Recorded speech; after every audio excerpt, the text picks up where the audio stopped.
Olá! Hoje a gente vai mergulhar de cabeça numa sobremesa que é um clássico, sabe? Daquelas que enchem os olhos, mas que, olha só, é surpreendentemente simples de fazer.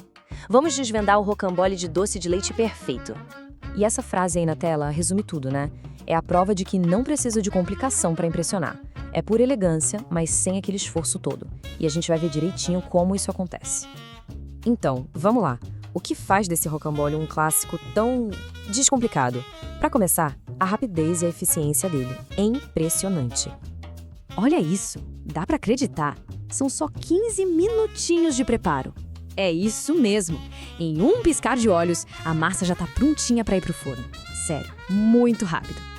E se 15 minutos já era bom, o tempo de forno é ainda mais incrível. Só 10 minutos. É um tempo super curto para uma massa que fica leve, fofinha. É demais. E o resultado de tudo isso? Bom, ele rende umas 8 porções, e são porções bem generosas, viu? Perfeito para dividir com todo mundo, com a família, com os amigos.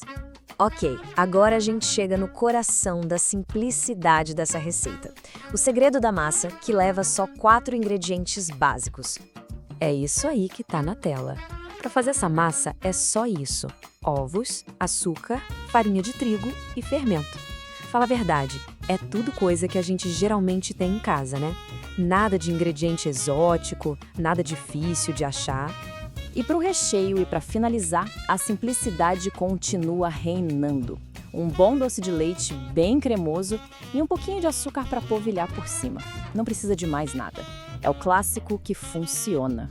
Beleza, com os ingredientes separados, vamos ver como essa mágica acontece. O passo a passo é super direto, bem tranquilo de seguir.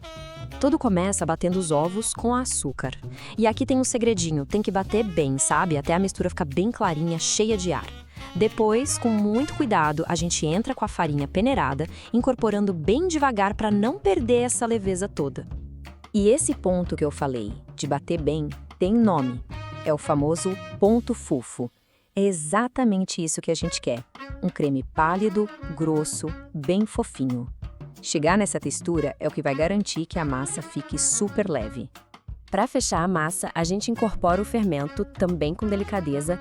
Aí é só espalhar essa massa numa assadeira com papel manteiga e forno. E agora, a parte que muita gente teme: enrolar o rocambole. Mas calma, com a técnica certa, é moleza. Vamos ver qual é o grande segredo para ele não quebrar. Antes de tudo, o forno, né? Ele precisa estar pré-aquecido a 180 graus. E como a gente já viu, a massa assar rapidinho, em uns 10 minutos. É bom ficar de olho para não deixar passar do ponto. E aqui tá o pulo do gato. Assim que sair do forno, o bolo tem que ser desenformado ainda quente, em cima de um pano de prato limpo, com açúcar polvilhado. E o mais importante de tudo, enrolar o bolo com o pano junto enquanto ele ainda tá bem quente. É isso que vai deixar a massa flexível e impedir que ela quebre. Pronto! A parte mais técnica já foi. Agora vem a melhor parte. A mais gostosa, finalizar e, claro, provar. Então, depois que o bolo esfriar completamente, a gente desenrola ele com cuidado. Aí é a hora de espalhar aquela camada generosa de doce de leite por toda a superfície. Depois é só enrolar de novo, mas dessa vez já com o recheio dentro, formando o rocambole. O toque final clássico é aquele açúcar polvilhado por cima, que fica lindo. Mas olha, a criatividade aqui não tem limite. Dá para decorar com frutas, com raspas de chocolate, o que a imaginação mandar, dependendo da ocasião, fica ótimo. Uma das coisas mais legais desse rocambole é como ele é versátil, sabe? Ele é perfeito para um cafezinho da tarde, vira aquela sobremesa de domingo que todo mundo elogia, e por ser tão simples e rápido, é uma ótima pedida até para quem pensa em fazer para vender. E aí, pensando nessa base tão simples e tão versátil, fica a pergunta no ar: qual seria o toque final especial de cada um para esse rocambole, hein?